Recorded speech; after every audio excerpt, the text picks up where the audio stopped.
Welcome back to the second to last day of Tubiween. We are almost there. Today, I thought we would bring it back around almost full circle here and talk about I Drink Your Blood, a movie I had not seen, a movie that stars Lynn Lowry, who we mentioned all the way back when we talked about Shivers, and I had not seen this.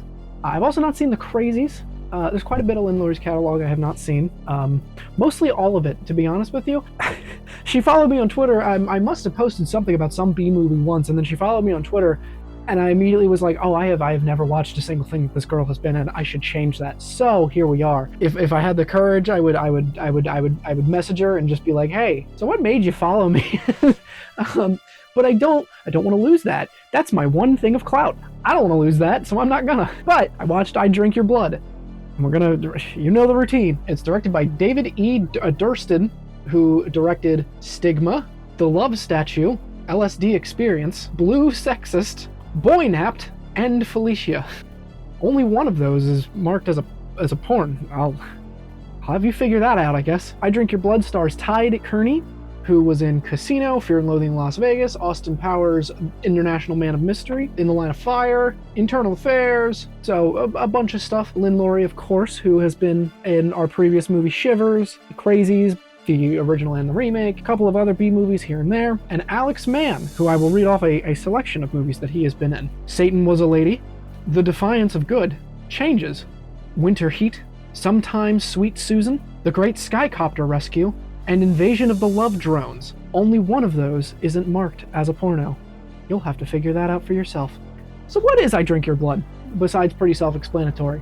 Well, I'm not going to say I was really engaged with it. I was pretty bored with it for most of it. It's a 70s, early 70s, 1971, early 70s grindhouse movie. It's an exploitation movie about Satanist cults, hippies, drugs, you name it, is here.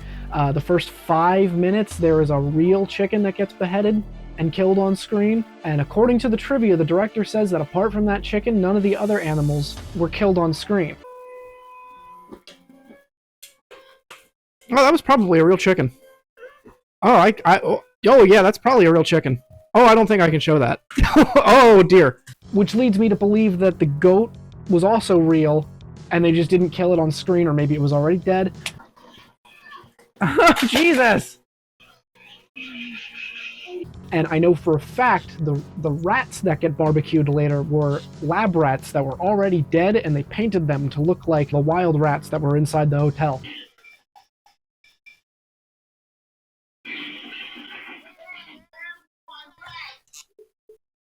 What the fuck?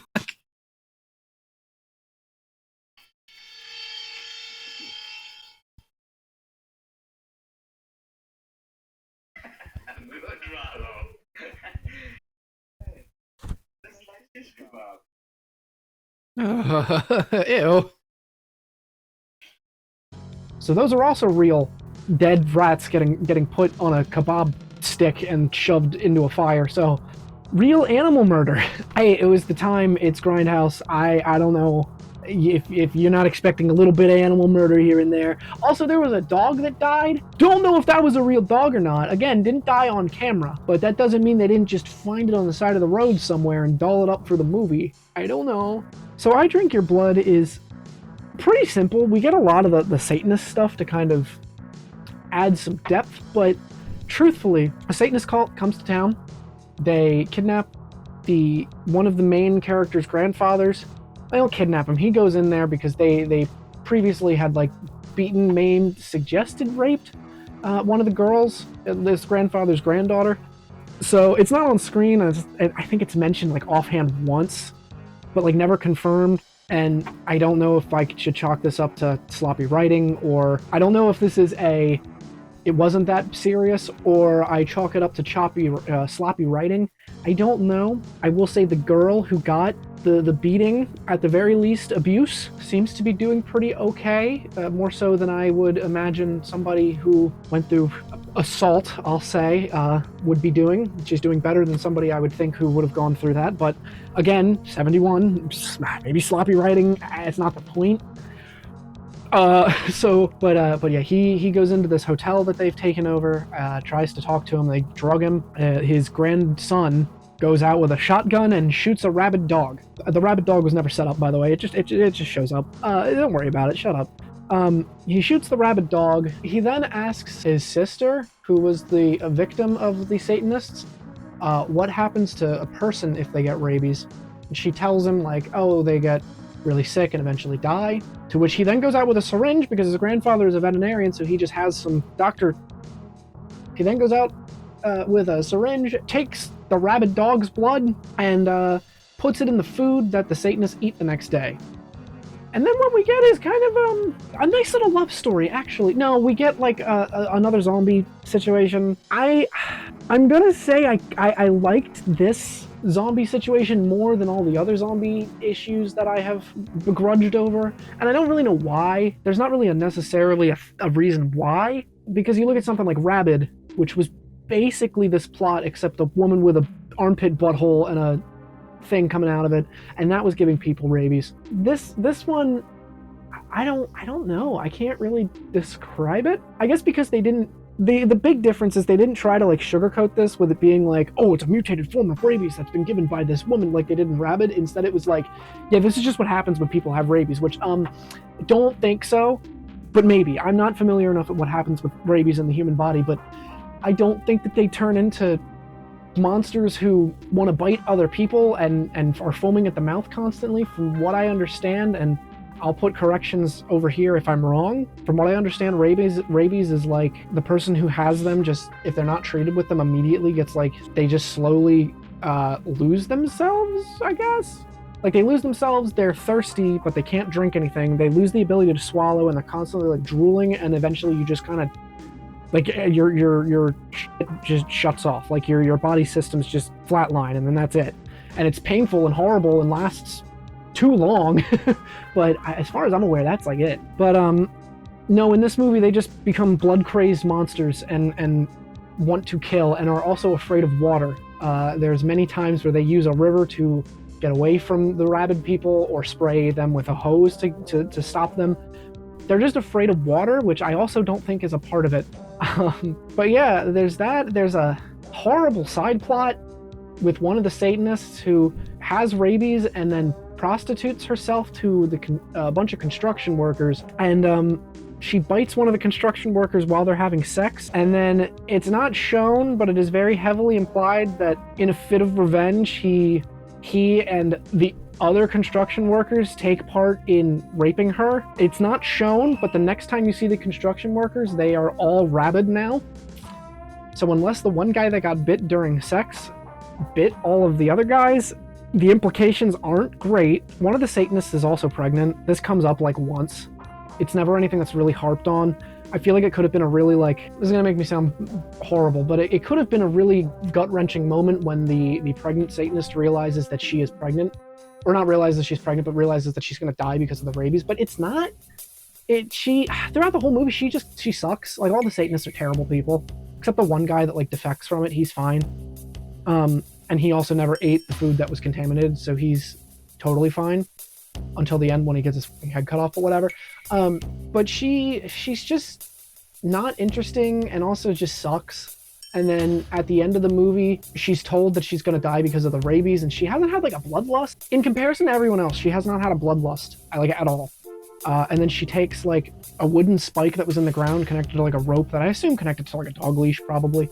But she picks up a spike and just jams it into her stomach, killing the baby first, then her. And I feel like that was supposed to be like a big, shocking, oh my god moment, but the baby's probably better off. If I'm being honest. The baby was going to be born into like a horrible Satanist cult, and the way that they're portrayed in this movie, it probably wouldn't have gone well for the baby. I'm sure babies have been born in other Satanist cults and they've turned out great, but this one wouldn't have turned out too good. But yeah, the movie just kind of stops. All the rabid people are taken care of by getting shot by cops off screen. Just kind of ends. I'm aware that there was footage that was cut out. There was footage that was cut out, and there was footage that was meant to be like a more pessimistic ending, but it got cut out, and the version on Tubi has that cut out.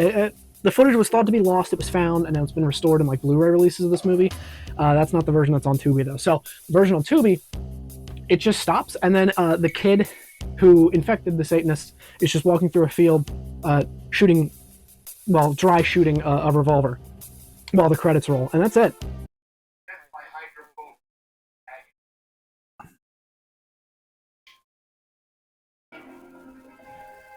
What?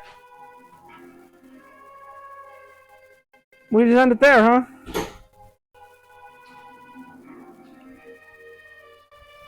Lynn Lowry never got killed. Apparently, the ending was his mom got bit, which we do see in the movie. She gets bit, and then she turns her boyfriend into a rabid animal, and they get killed. And then the little boy goes up to the police officers and tells them that and he comes clean and tells them it's his fault that this outbreak happened. He poisoned the Satanists and caused them to get rabies and whatever. And the police just laugh him off. And then he wanders the field, just dry shooting the revolver, which I don't really know what that's supposed to signify, but that's apparently how it was supposed to play out. But that stuff got cut. That is what it is. The only other really big thing of trivia to mention is that this was rated X by the MPAA or whatever ratings board there was at the time. People were trying to get pulled from theaters. It was rated X solely because of the violence. There's like nothing. There's some nudity, but it's not like this isn't a porno, and the violence has not aged particularly well. I can imagine in '71 though this was probably pretty hard. But yeah, that's really about it. The most, I think, like influential or remembered scene is Lynn Lowry with the electric knife. She cuts, not her hand, she cuts off somebody else's hand with an electric knife, and then comes out just kind of holding it and like dead-eyed.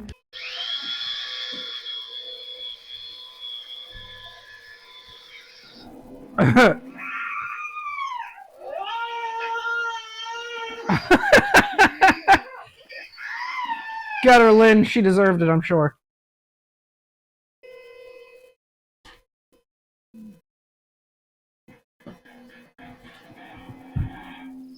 And Lynn Lowry, unfortunately, doesn't speak in this movie, and she's not really in it much. She is playing a mute, so she's not in it a whole lot, and mainly she's just there in the background, which is unfortunate because the whole reason I watched this was for Lynn Lowry, and for her to not really be a huge player, and it was kind of making me lose interest. But for I Drink Your Blood's historical relevance, this being Lynn Lowry's first proper movie, that's about it. Killing a chicken on screen, you know, that's hype.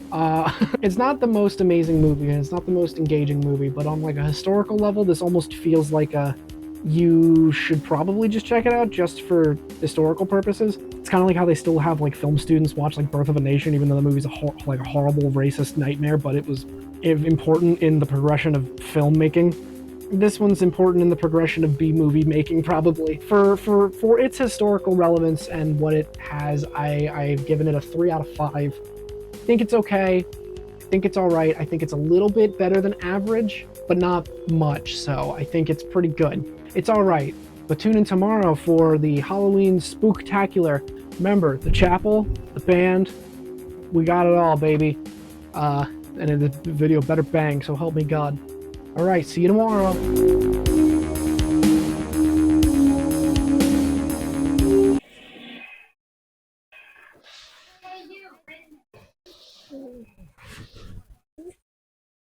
Did you beat up and punch and maim a woman last night?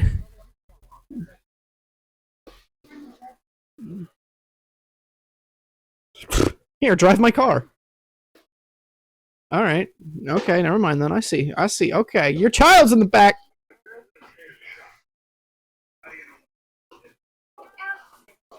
The Satanist in the woods, obviously.